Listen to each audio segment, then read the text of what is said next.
सरकार उसको 15 दिन के अंदर काम पे बुला लेगी। अगर नहीं बुलाती तो 100 दिन की मुफ्त में उसको सैलरी मिलेगी। तो सबसे बड़ा कारण क्या है कि पांचों उंगलियां बराबर नहीं होती, गरीब लोग भी हैं। तो डिफरेंस तो है, लोग अब ज्यादा एजुकेटेड हैं, ट्रेंड हैं, स्किल्ड हैं। हेलो बच्चों, स्वागत है आप सभी का आपके अपने YouTube channel science and fun पे, जहां हम टीचर्स आपको दिल और दिमाग दोनों से पढ़ाते हैं। तो आज है नया episode of our exam booster series, जिसमें हम आज करेंगे पूरा का पूरा chapter sectors of Indian economy का under 10 to 12 minutes. Yes, you heard it right. Although ये चैप्टर बहुत बड़ा है, लेकिन इसके जो टॉपिक्स है वो बहुत ही अंडरस्टैंडेबल और इंपॉर्टेंट पीओवी से ही हम करने वाले हैं। तो आओ जल्दी से शुरू करते हैं। तो भैया इस चैप्टर का पूरा माइंड मैप एक ही स्लाइड पे लगा दिया है। तो अगर आपको ये चाहिए तो टेलीग्राम पे जाके इसे डाउनलोड कर लेना, एंड इस चैप्टर का कंप्लीट वन शॉट भी आपको मिल जाएगा इस यूट्यूब चैनल पे और डिस्क्रिप्शन में भी। तो अगर आपको इन डेप्थ पढ़ना है तो वो आप वहां से देख लीजिएगा। ये क्विक रिवीजन है एग्जाम पीओवी से। चलिए भाई, sectors of Indian economy divided है 3 मेजर सेक्शंस में। सबसे पहले प्राइमरी, सेकेंडरी, टर्शरी। प्राइमरी में आता है सारा agriculture and related sector. Secondary में आता है सारा का सारा manufacturing and industrial sector. Tertiary में आता है सारा का सारा सर्विस सेक्टर। इसी के बाद आती हैं 2 टर्म्स। देखिए बच्चों, जब हमें पूरे देश की जीडीपी यानी कि ग्रॉस डोमेस्टिक प्रोडक्ट निकालना होता है तो वो कैसे निकलता है? Sum total of all the final goods and services. Now what are final goods and what are intermediate goods? तो बच्चों, फाइनल गुड्स होते हैं वो प्रोडक्ट्स जिसको आप इस्तेमाल कर रहे हो। जैसे कि आप ब्रेड लेके आते हो तो ब्रेड को आप खा रहे हो, वो ब्रेड एक फाइनल गुड है। वही इंटरमीडिएट गुड्स है उसके इंग्रेडिएंट्स जिससे वो बनी है, शुगर, आटा, मैदा, व्हाटएवर जो भी उसमें यूज हुआ है, all that is raw material, that is intermediate goods. इसीलिए हम जीडीपी में फाइनल गुड्स एंड सर्विसेज को ही काउंट करते हैं, ताकि double counting of raw materials ना हो जाए। इसके बाद बच्चों, आपने ये देखा कि टर्शरी सेक्टर सबसे ज्यादा ग्रो कर रहा है, that is rising importance of tertiary sector. तो अगर हम पुराने समय से देखें और अब के समय के लोगों में देखें तो डिफरेंस तो है, लोग अब ज्यादा एजुकेटेड हैं, ट्रेंड हैं, स्किल्ड हैं। तो बच्चों, वो क्यों खेती बाड़ी करेंगे? वो जाएंगे ना टर्शरी सेक्टर में ही। तो सबसे ज्यादा कारण ये है कि अब हमारे देश में ज्यादा रिक्वायरमेंट हॉस्पिटल्स, एजुकेशन फैसिलिटीज की है, जिसमें सर्विस सेक्टर काम आता है। सेकेंडली, जैसे जैसे एग्रीकल्चर और इंडस्ट्री डेवलप हो रहा है वैसे वैसे टर्शरी सेक्टर की इंपॉर्टेंस भी बढ़ती चली जा रही है। तीसरा, लोगों का स्टैंडर्ड ऑफ लिविंग इंप्रूव हो रहा है, अब वो पैसे देके काम कराना ज्यादा पसंद करते हैं। तो इसीलिए देखा गया है कि हिस्टोरिकल नेचर वाइज प्राइमरी से सीधा सीधा लोगों ने स्विच मार दिया है टर्शरी सेक्टर तक। अब इसके बाद बच्चों आता है ओनरशिप के बेसिस पे 2 टाइप की सर्विसेज है ओनरशिप के बेसिस पे, पब्लिक एंड प्राइवेट। पब्लिक क्या? पब्लिक सेक्टर वो होता है जिसमें जो भी इंस्टीट्यूशन है वो owned and controlled by government हो, दैट इज गवर्नमेंट ही उसमें प्राइस डिटरमाइन करेगी, गवर्नमेंट ही प्रोडक्शन देखेगी, गवर्नमेंट ही मार्केटिंग देखेगी, सब कुछ गवर्नमेंट अकेली देखेगी। इसका बहुत बड़ा एग्जाम्पल क्या है बेटा जी? Sarvodaya Vidyalaya, government schools, government hospitals. इनका मेन मोटिव पैसा कमाना नहीं होता, इनका मेन मोटिव होता है पब्लिक वेलफेयर करना। दूसरी होती है private sector, owned and controlled by private individuals या फिर ग्रुप ऑफ इंडिविजुअल्स। इनका मेन मोटिव क्या होता है? पैसा कमाना। इसका सबसे बड़ा एग्जाम्पल मैं दूंगी, हमारे टाइम पे जब मैं छोटी थी तब हमारे यहाँ पे डेसू इलेक्ट्रिसिटी प्रोवाइड करती थी, जो कि पर्टिकुलर टोटली गवर्नमेंट थी। फिर आया जॉइंट वेंचर, गवर्नमेंट और प्राइवेट का मिक्सचर मिलके, वो था एनडीपीएल। और अब जो चल रहा है टीपीडीडीएल, कंप्लीटली प्राइवेटाइज हो चुका है। तो ये होता है प्राइवेट सेक्टर। इसमें भी 5 नंबर का डिफरेंस आ सकता है बच्चों। पब्लिक और प्राइवेट में डिफरेंस बताइए, बिल्कुल आ सकता है। अब इसके बाद आता है एम्प्लॉयमेंट के बेसिस पे, एम्प्लॉयमेंट कंडीशंस के बेसिस पे, ऑर्गेनाइज एंड अनऑर्गेनाइज। ऑर्गेनाइज बेटा जी याद करो, किताब में कहानी भी है स्वप्ना की, याद है? ऑर्गेनाइज रजिस्टर्ड होता है गवर्नमेंट के अंडर, ऐसी कंपनी, ऐसी इंस्टीट्यूशन जो सरकार को मालूम है ये रजिस्टर्ड नहीं होती। इसमें जॉब सिक्योरिटी होती है, प्रॉपर कॉन्ट्रैक्ट साइन होता है कि आपको इतने टाइम के बाद निकाल दिया जाएगा अगर आप नहीं अगर आपको निकलना है तो पहले इस्तीफा देना होगा, रेजिग्नेशन लेटर देना होगा। कोई जॉब सिक्योरिटी नहीं, बोल देंगे कल से मत आना। देन फिक्स सैलरी है, यहाँ वेजेस मिलती हैं, दिहाड़ियाँ, जब आ रहे हो तो मिल जाएगी, जब नहीं आ रहे तो नहीं मिलेगी। फिक्स्ड वर्किंग आवर्स हैं, यहाँ पे कोई फिक्स वर्किंग आवर्स नहीं है, 12-12 घंटे 10-10 घंटे भी काम कराया जाता है। यहाँ पे बच्चों बहुत सारे बेनिफिट्स हैं, यहाँ नहीं है। पीएफ मिलता है, नहीं मिलता है। एम्प्लॉयमेंट कंडीशंस बेटर है, नहीं है। रिस्पेक्ट है, नहीं है। बहुत सारे और कारण है, रीजंस है और एग्जाम्पल।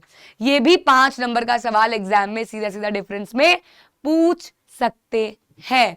अब इसके बाद बच्चों और क्या बचता है? कुछ बचता है क्या? नहीं। ऑर्गेनाइज अनऑर्गेनाइज, हाँ, आपको अगर एम्प्लॉयमेंट जनरेट करनी है तो आप कैसे करोगे? अर्बन एरियाज में करनी है, रूरल एरियाज में करनी है, क्या करोगे? सबसे पहली चीज आती है स्कीम्स बनाना। इसका बहुत बड़ा एग्जाम्पल है मनरेगा, Mahatma Gandhi national rural employment guarantee act, जो कि लाया गया 2005 में। 2005 में लाया गया। इनका क्या काम था बच्चों? 100 दिन की एम्प्लॉयमेंट देना। एक परिवार में से एक इंसान एप्लीकेशन देगा, सरकार उसको 15 दिन के अंदर काम पे बुला लेगी। अगर नहीं बुलाती तो 100 दिन की मुफ्त में उसको सैलरी मिलेगी। काम पे बुला लेती है, अब उसको दिहाड़ी मिलती रहती है, काम मिलता रहता है, वो काम करते रहते हैं। इससे एक तीर से दो निशाने, एक एम्प्लॉयमेंट जनरेशन, दूसरा माइग्रेशन रिडक्शन। जो लोग सीजनल एक्टिविटी होने की वजह से इधर से उधर जाते थे, ये अब नहीं जाएंगे क्योंकि उनको अपने गांव में ही काम मिल जाएगा।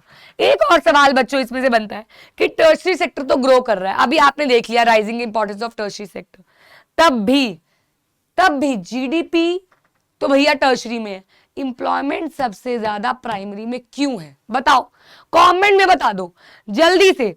जीडीपी तो भैया सबसे ज्यादा टर्शरी में है, ग्रॉस डोमेस्टिक प्रोडक्ट, प्रोडक्शन सबसे ज्यादा टर्शरी में हो रही है, लेकिन सबसे ज्यादा प्रोडक्शन होने के बाद एम्प्लॉयमेंट प्राइमरी में क्यों है?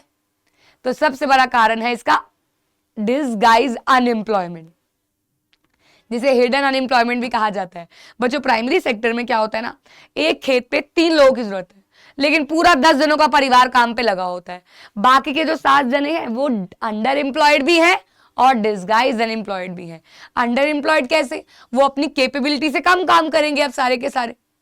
और डिसगाइज कैसे? कि भैया जरूरत तो 3 लोगों की थी, 10 लोग लगे हुए हैं, वो 7 लोग जाके किसी और के खेत पे काम करके दिहाड़ी लेके आ सकते हैं। प्रोडक्शन में तो कोई इंप्रूवमेंट नहीं होला, प्रोडक्शन उतनी की उतनी रहेगी।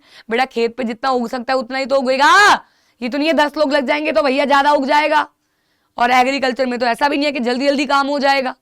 जब बोने का समय तब बोएगे, जब भैया हार्वेस्टिंग का समय तब हार्वेस्ट होगा। तो ये भी सवाल बनता है। तो most important questions from this chapter जो एग्जाम में आ सकते हैं, सबसे पहला राइजिंग इंपॉर्टेंस ऑफ टर्शरी, बहुत इंपॉर्टेंट, बहुत। कैसे टर्शरी सेक्टर इंप्रूव हो रहा है, हमारी स्टैंडर्ड ऑफ लिविंग, हमारी लिटरेसी रेट, हमारा भैया एजुकेशन, हमारा स्किल्स जनरेट हो रहे हैं, इसलिए हम लोग टर्शरी सेक्टर ज़्यादा प्रेफर करते हैं। किस वे में एम्प्लॉयमेंट को इंक्रीज किया जा सकता है? तो बच्चों क्या करो, कंस्ट्रक्शन एक्टिविटीज़ खोल लो, स्कीम्स लेके आ जाओ, एजुकेशन दो लोगों को, उनकी हेल्थ इंप्रूव करो। मनरेगा के बारे में बताइए 2005 में जो आया, how workers in unorganised sector can be protected. बच्चों अनऑर्गेनाइज सेक्टर में ना लोगों को बहुत एक्सप्लॉइट किया जाता है, तो इसका सबसे बड़ा तरीका ये है कि गवर्नमेंट इसमें इन्वॉल्व हो जाए। गवर्नमेंट क्यों नहीं करती उनको रजिस्टर्ड, जाके मुआयना करे, देखे और रजिस्टर्ड करवाए, और उनके लिए जनरेट करें लॉज, जैसे कि फिक्स्ड वर्किंग आवर्स का लॉ, मिनिमम वेजेस एक्ट लेके आए। और ये एक्ट तो आए हुए हैं लेकिन उन पे नजर भी कोई ना कोई रखे। क्यों अभी भी पब्लिक सेक्टर की नीड है? बिल्कुल सही। अब भैया लोगों के पास पैसा है तो वो प्राइवेट सेक्टर में क्यों नहीं कंट्रीब्यूट करते?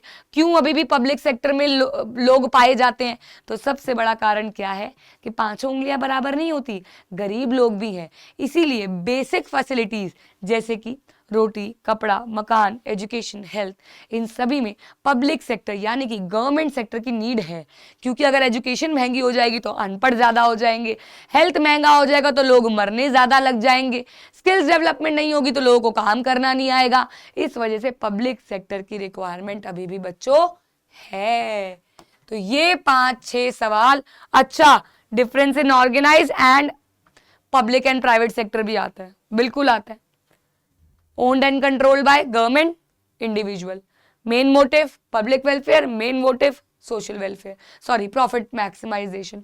एग्जाम्पल दो, रिलायंस बताओ पब्लिक में, प्राइवेट में है, पब्लिक में बता दो वो है ऑयल वाला हो गया, रेलवेज हो गई, MTNL हो गया फोन का ब्रांड, ये सब बच्चों पब्लिक में आ जाता है। That's all for this chapter, we have done this complete chapter under 10 minutes. अब मुझे आपको जल्दी से कमेंट्स में बताना है, एक तो पब्लिक और प्राइवेट सेक्टर का डिफरेंस, एक ऑर्गेनाइज और अनऑर्गेनाइज सेक्टर का एग्जाम्पल, डिफरेंस नहीं एग्जाम्पल, पब्लिक प्राइवेट का, ऑर्गेनाइज अनऑर्गेनाइज का, और साथ ही साथ ये सारे सवाल अच्छे से करने हैं। सारे के सारे सवालों के जवाब आपको साइंस एंड फन की ऐप पे फ्री नोट सेक्शन में ही मिल जाएगा, तो वो जरूर डाउनलोड कर लेना। PPT टेलीग्राम पे मिल जाएगी, और अगले आपको एग्जाम बूस्टर सीरीज में कौन सा चैप्टर चाहिए कमेंट से बता देना, वही आपको मिल जाएगा। तो बस मिलते हैं आपको अगले एपिसोड में इस सीरीज के, तब तक पढ़ते रहिए।